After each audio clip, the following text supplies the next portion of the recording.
2 മക്കളാ. ടീച്ചറായിട്ട് ജോലിക്ക് കയറിയ സമയത്ത് എനിക്കൊരു അഫയർ ഉണ്ടായിരുന്നു.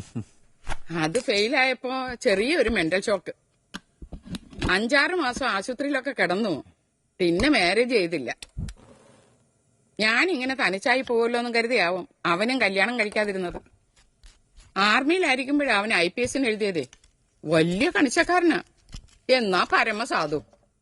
അത് ഈ മന്ത്രിമാർക്കോ മേലുദ്യോഗസ്ഥന്മാർക്കോ മനസ്സിലാവോ? പെൻഷനാകാൻ 3-4 കൊല്ലം കൂടെ ബാക്കിയുള്ളപ്പോഴാ രാജിവെച്ചതേ. പിന്നെ ഞങ്ങൾ ഇങ്ങോട്ട് പോന്നു. അപ്പനപ്പൂപ്പന്മാരായിട്ട് ജീവിച്ച നാടല്ലേ, ഇവിടുത്തെ പള്ളിപ്പറമ്പ് മതിയെന്ന് ഞങ്ങൾ അങ്ങ് തീരുമാനിച്ചു. എടാ, നീ ആ തീ അങ്ങോട്ട് കുറച്ച്, എന്റെ കൈ അഴുക്ക. ഒക്കെ ഒരു നിമിത്ത ടീച്ചറെ.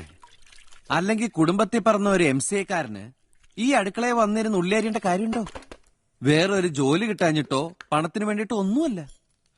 നമ്മളെക്കാൾ കൂടുതൽ ജീവിതം പഠിച്ച ആളുകളുടെ അടുത്ത് നിന്ന് അവരുടെ അനുഭവങ്ങൾ കണ്ടു മനസ്സിലാക്കുക, അതൊരു ഭാഗ്യല്ലേ? സംശയമുണ്ടോ? അതിന് ഇത്രത്തോളം നല്ല സ്ഥലം വേറെ ഇല്ല. ഇനി ഈ ഇറച്ചി ചെറിയ കഷ്ണങ്ങളായിട്ട് ഒന്നും നുറുക്കി തന്നേ. Sir, Are you ready? Yes sir.